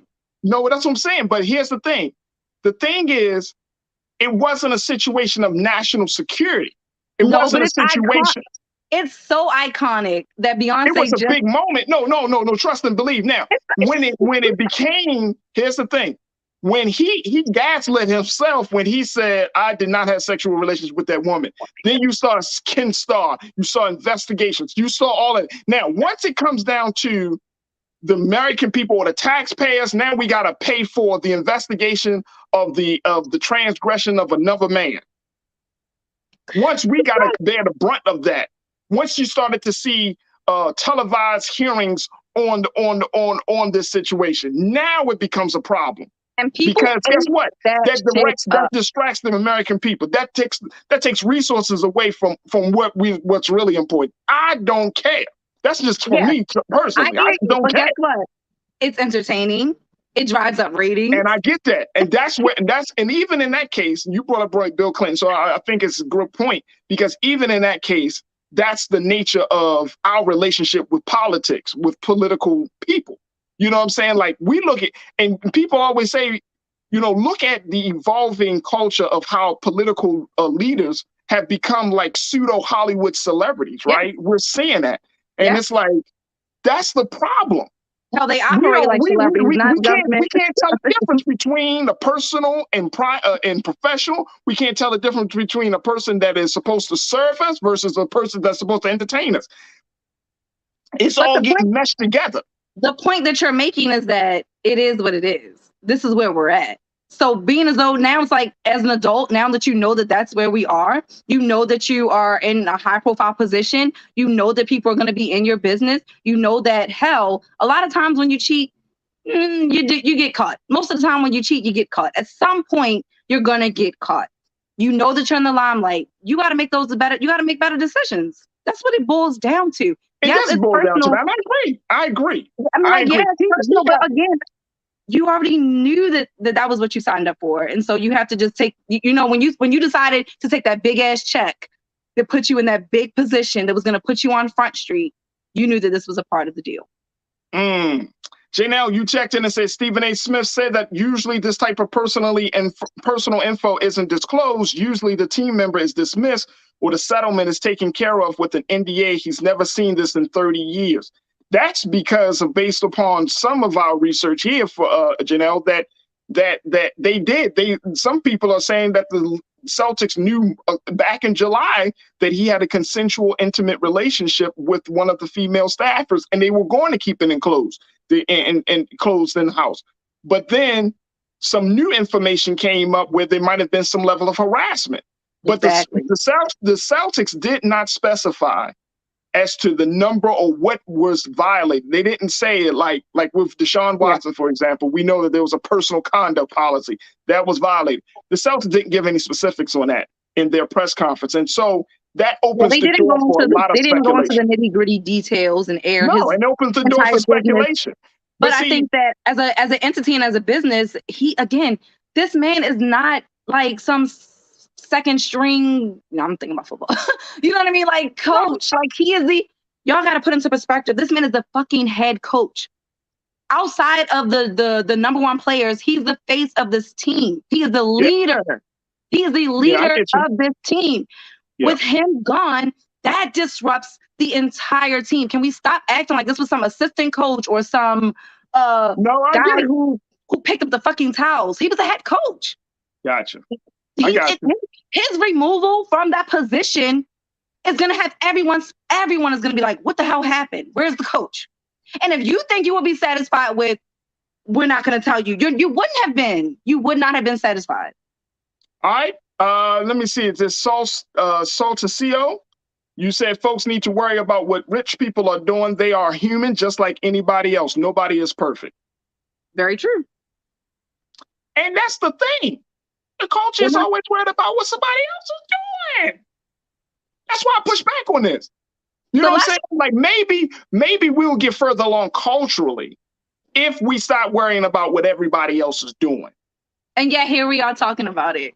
So then the show will be null and void because none of us will ever have anything to say about anything. No, ma'am. No, ma'am.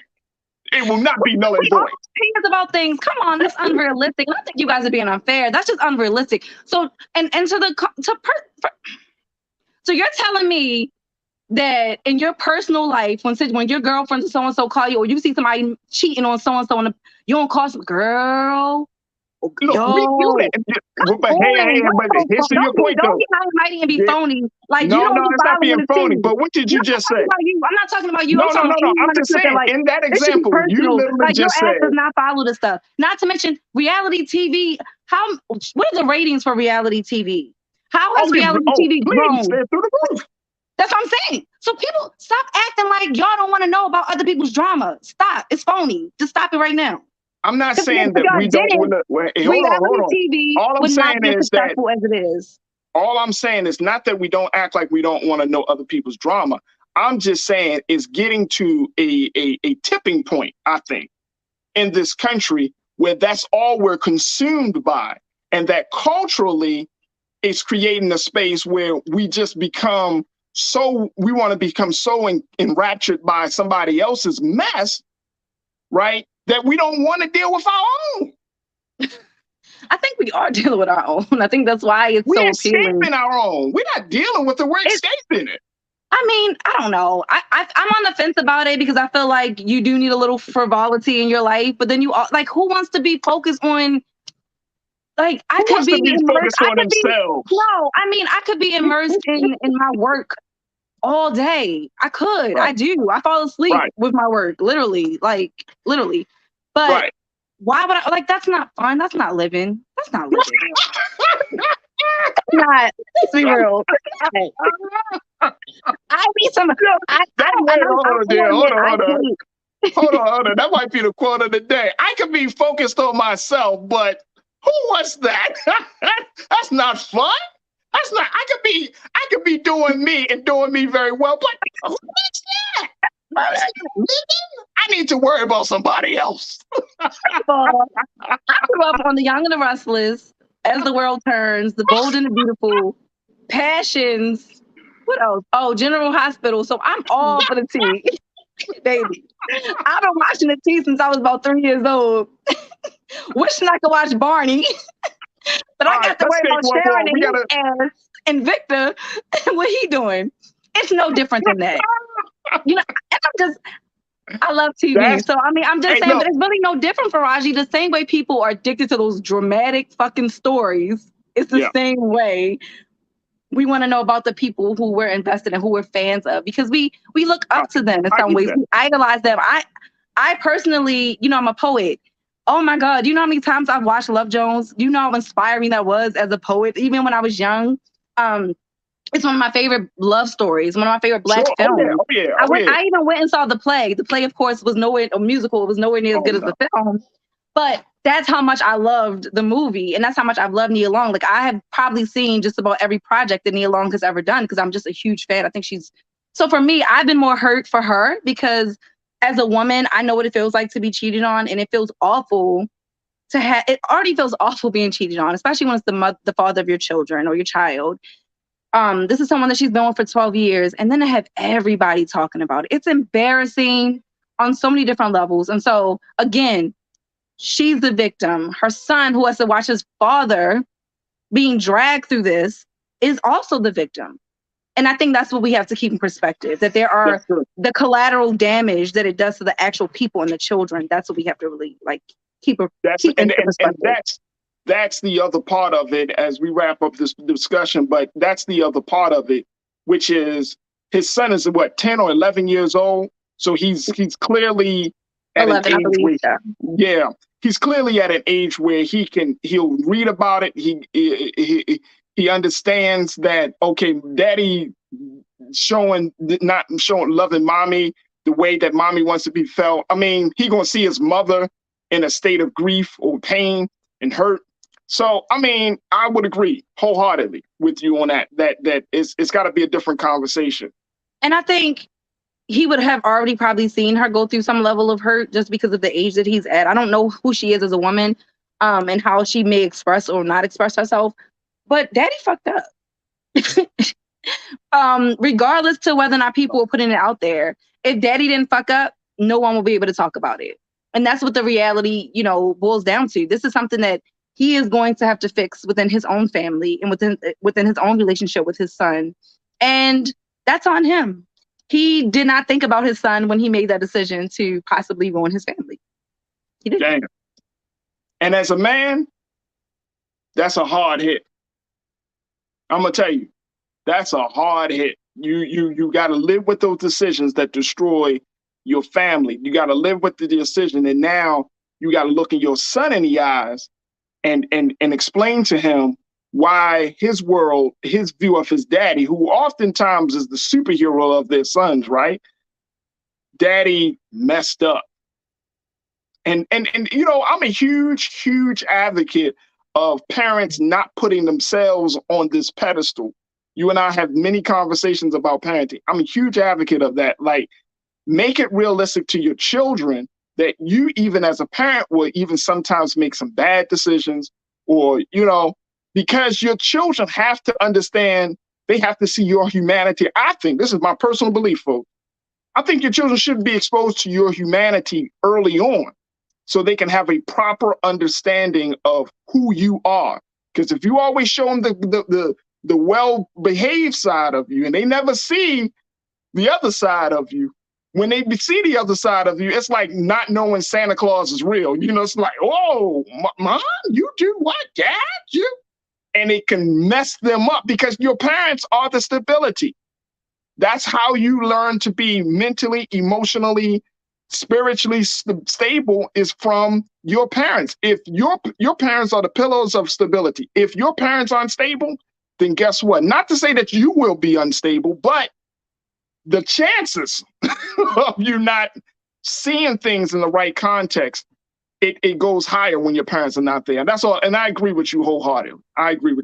Look, we're going to take a quick pause. When we come forward, let's talk a little bit about Avatar. You got your upcoming new season of your podcast. So we still got a lot more to get to in the final few minutes of today's show. So stay with us, folks. It's The Culture here on the Black Star Network.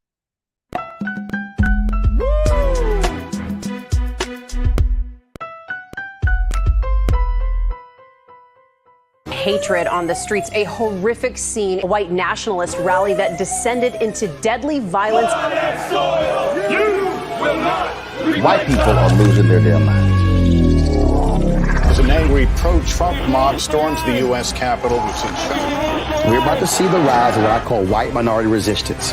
We have seen white folks in this country who simply cannot tolerate black folks voting. I think what we're seeing is the inevitable result of violent denial. This is part of American history. Every time that people of color have made progress, whether real or symbolic, there has been what Carol Anderson at Emory University calls white rage as a backlash. This is the rise of the Proud Boys and the Boogaloo Boys. America, there's going to be more of this. Here's all the Proud Boys, guys. This country is getting increasingly racist in its behaviors and its attitudes because of the fear of white people. The fear that they're taking our jobs, they're taking our resources, they're taking our women. This is white fear.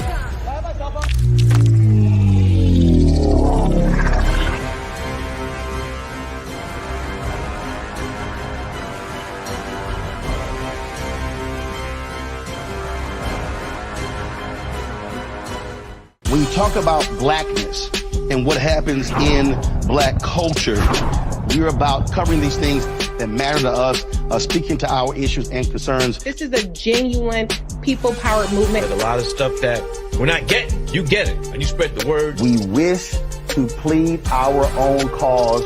Too long have others spoken for us. We cannot tell our own story if we can't pay for it. This is about covering us. Invest in black-owned media. Your dollars matter.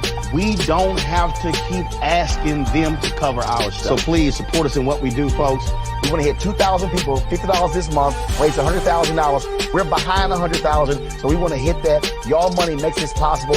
Checks and money orders go to P.O. Box 57196, Washington, D.C. 20037-0196. The Cash App is $RM Unfiltered. PayPal is R Martin Unfiltered. Venmo is RM Unfiltered. Zelle is Roland at RolandSMartin.com. When we invest in ourselves, we're investing in what's next for all of us. Growing, creating, making moves that move us all forward. Together, we are Black beyond measure. Hi, I'm Dr. Jackie Hood Martin, and I have a question for you. Ever feel as if your life is teetering and the weight and pressure of the world is consistently on your shoulders? Well, let me tell you, living a balanced life isn't easy. Join me each Tuesday on Black Star Network for A Balanced Life with Dr. Jackie.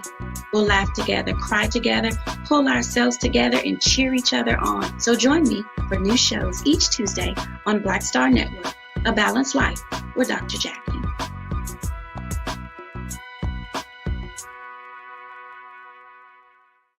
When we invest in ourselves, we all shine. Together, we are Black beyond measure.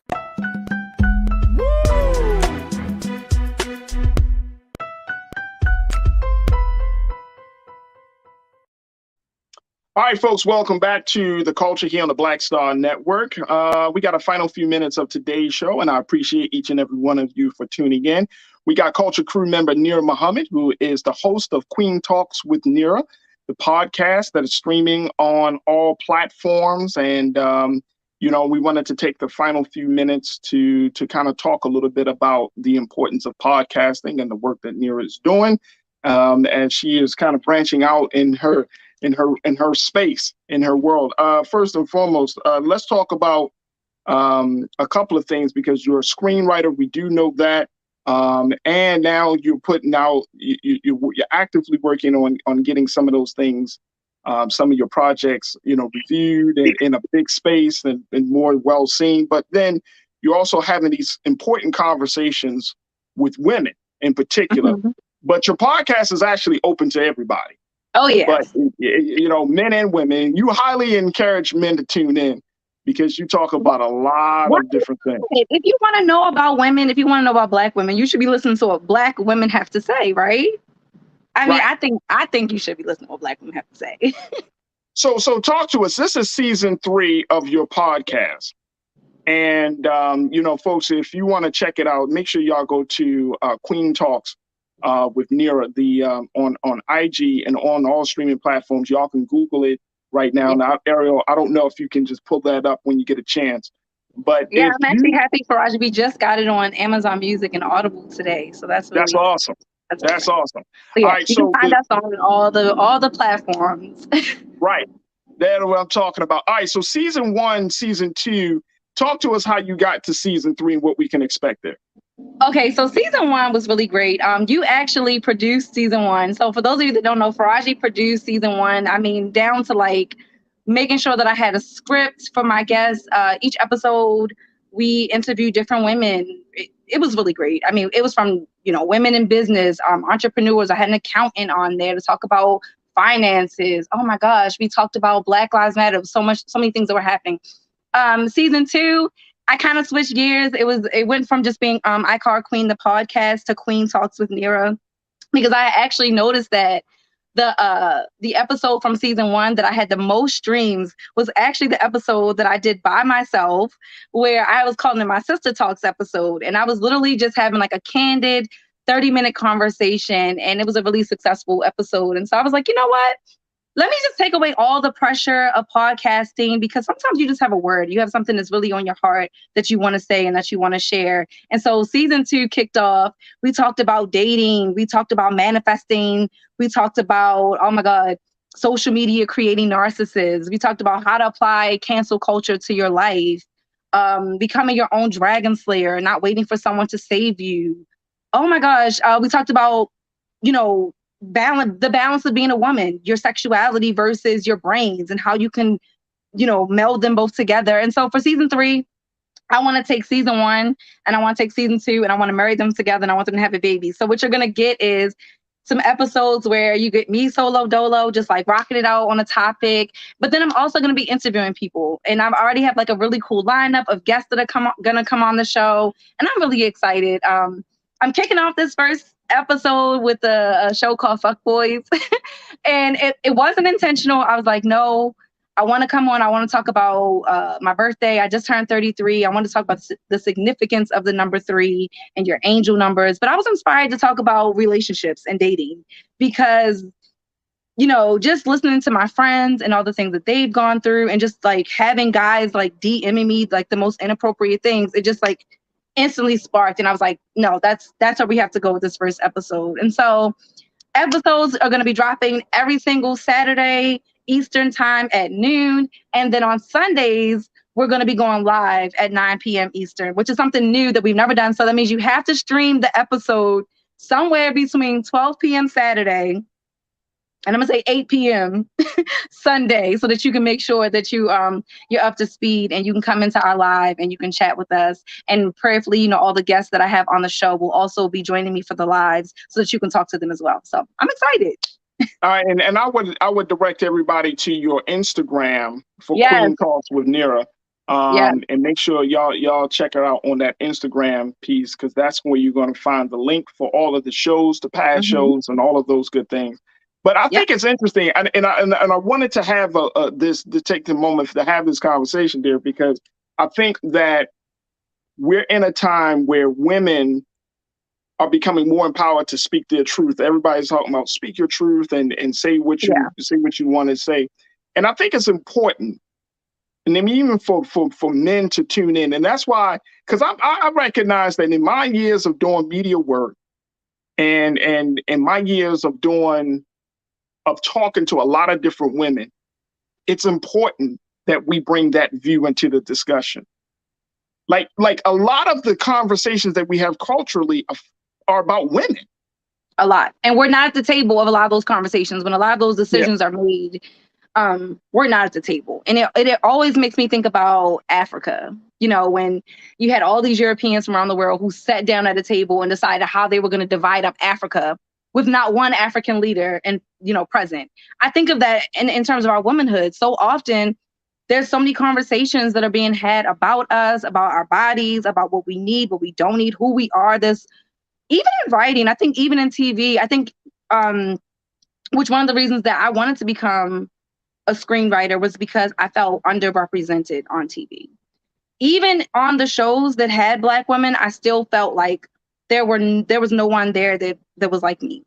And so one of the things I wanted to do with my show, with Queen Talks with Nira, is have these candid conversations, real down and dirty conversations that a lot of people don't want to have. A lot of conversations people still think are taboo. And I'm, me, I am the type of person that's like, nope, let's have it. The more taboo it is, the more raunchy it is, the more likely I am to want to have it. So right, so absolutely.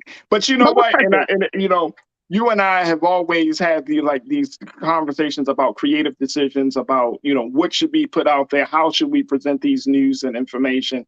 And I think that, at least from my vantage point, it's about making sure that you can have the craziest conversations. Like even what we do here, we can talk about the craziest situations, but there are some elements of truth. There are some elements of civility. There are some things that we need to take out, because I think that in this day and time, if everybody has a platform, and you telling me this, everybody has a podcast. Everybody wants to be heard. Everybody wants to be seen. I get that. Even as a person that's done communication and media for nearly 20 years, right?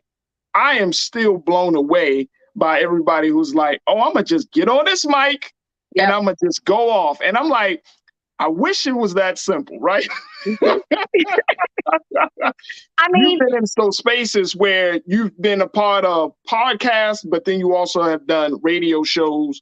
You understand the back behind the scenes work. And this is not easy stuff. This is not just like, oh, we're going to just, you really have to be in tune with where people are to help them and hopefully to raise them to a new level, even if it's by 1 or 2 degrees. Yep. I wholeheartedly agree. I mean, I was on radio for 2 years before even getting close to making a decision to even have a podcast. In fact, I'm gonna let you take this real quick. It's kind of loud for a second. All right. So as you know, when we see that, folks, I mean, again, and I want to do this very quickly. Ariel, if you can pull up the IG page on how folks can check out the podcast. There we go here. There we go. Queen Talks. There we go.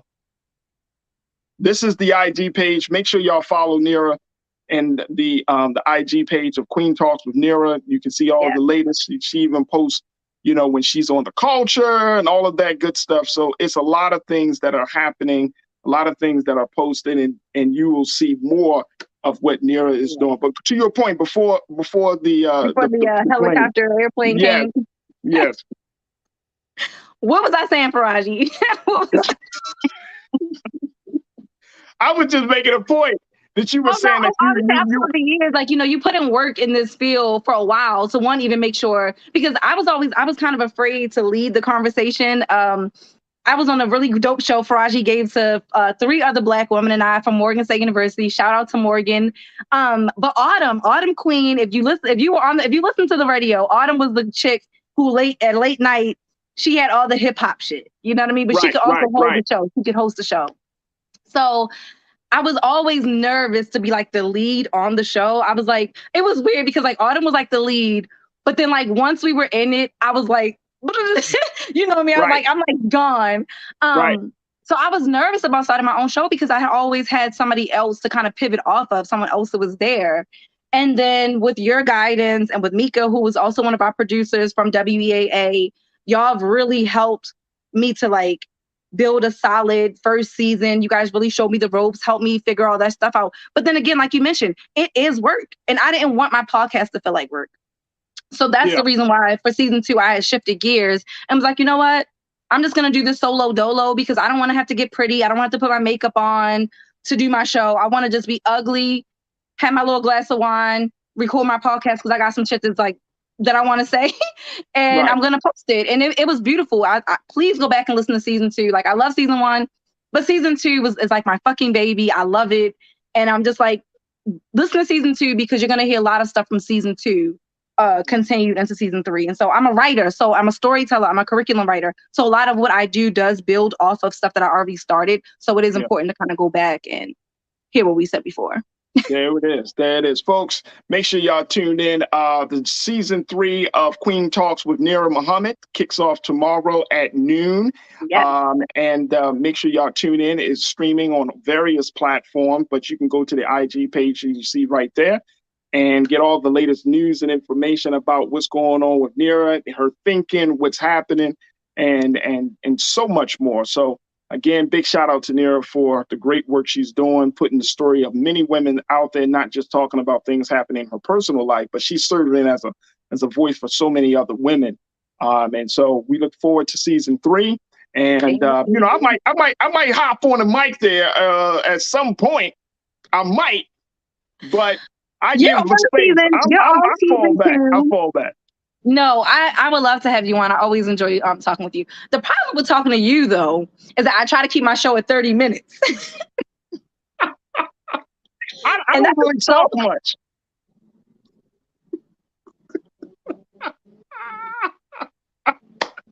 So much be in my head. Just so much.